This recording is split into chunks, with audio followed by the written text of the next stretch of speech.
There's a cold kind of silence that only the Midwest knows. A silence that settles heavy on the fields after harvest, when the ground freezes hard, and even the crows seem to vanish into the gray. Out there in the small town of Plainfield, Wisconsin, the people were simple, proud, and private. They worked hard, they worked the land, they went to church, and they trusted their neighbors. But in the mid-50s, one neighbor, a quiet, solitary man named Ed Gein, was keeping a secret so grotesque that it would haunt America for generations. Before the world called him a monster, he was just Eddie, a shy boy with pale skin and downcast eyes, living under the unyielding rule of his mother, Augusta Gein. Augusta wasn't merely devout, she was fanatical.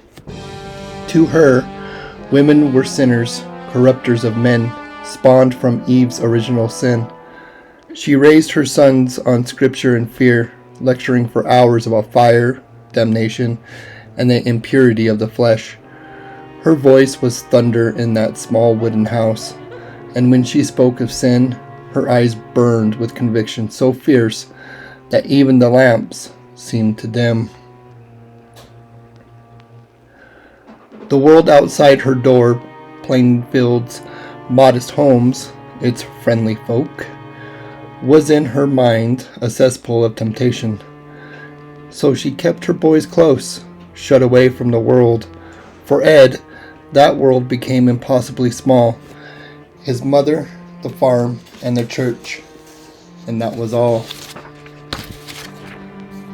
When Augusta's husband died in 1940, Ed and his older brother Henry took on the farm's burden. They worked dawn to dusk, their hands cracked and raw from the cold. The cracks formed in more than just their skin. Henry, the older of the two, began to question his mother's teachings. He talked quietly to Ed about finding a life outside, about how Augusta might be wrong, how she wasn't holy, just cruel. Those words didn't sit right with Ed. They felt like blasphemy. In 1944, while burning brush on their property, a fire swept out of control. When it was finally contained, Henry was found dead, his body strangely unburned, just a bruise on his head, and no one could say how it got there. The sheriff asked Ed about it.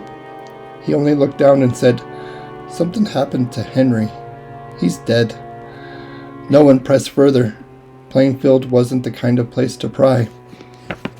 When Augusta's health began to fail, Ed cared for her like a devoted servant. But after her final stroke in 1945, she was gone. And with her went the only voice that ever told him who he was. The farmhouse fell into silence. He sealed her bedroom, nailed the door shut. No one ever entered again. Her room became a tomb of perfection. The rest of the house, filthy, collapsing, drowning in isolation. But Ed heard her voice still. In the quiet moments when the wind creaked through the rafters, he swore she was there, chiding him, forgiving him, commanding him. And he listened. By day, Ed blended into Plainfield life. He did odd jobs, babysat for neighbors, read pulp magazines at the local diner. Folks said he was odd, but harmless. At night, however, he walked among the dead. He read obituaries, picked out names that sounded familiar or kind, women who reminded him of Augusta. Then he would drive to the graveyard under moonlight, shovel in hand. He claimed later he often left empty-handed, that sometimes the fog in his head cleared, and he'd fill the grave back in and go home. But when he didn't, he'd bring pieces of them back to his farmhouse. Inside, he began building something unspeakable. Masks made from the faces of corpses, a belt of human nipples, chairs and lampshades stitched from flesh, and a suit, a full bodysuit of human skin. He called it his woman suit. In his twisted mind, it was his mother's presence he sought to wear again. For years, people in Plainfield whispered about missing persons, hunters, travelers, women who vanished without a trace. But the town was small and the truth unimaginable. Then came November 16th, 1957. Bernice Warden, the hardware store owner, disappeared. Her son, a deputy sheriff, noticed something strange. A cell slip with Ed Gein's name on it. That night, police went to the Gein property. What they found was a scene so horrific it changed criminal investigation forever. The smell hit first. Rot, iron, and old death. When they entered the shed, their flashlights caught the impossible. Bernice Warden's body, hung upside down, headless, split open. Inside the house, bowls made from skulls, masks hanging from nails like grotesque trophies, flesh stretched across chairs, corsets made from skin. Even hardened officers stumbled out, retching.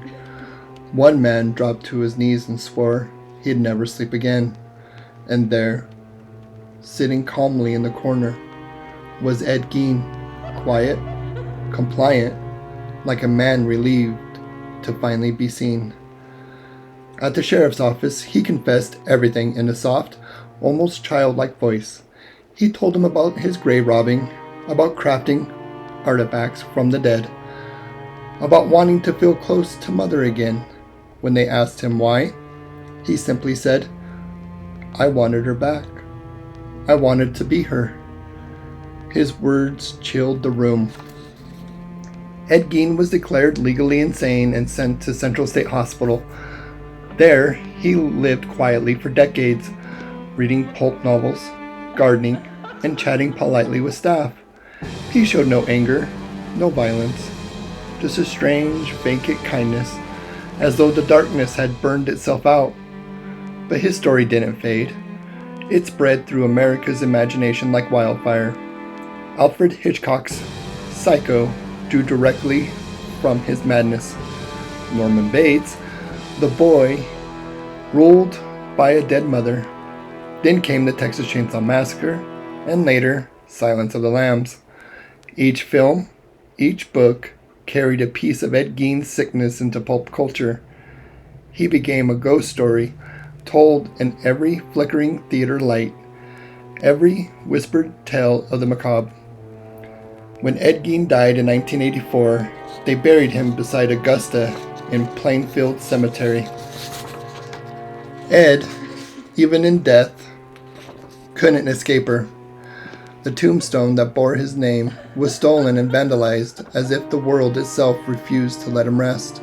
Today, the farmhouse is gone, burned to ashes. The fields have grown over, but some locals say that when the wind cuts through Plainfield at night, you can still hear her voice whispering through the corn, calling her boy home. And maybe, just maybe, he still listens.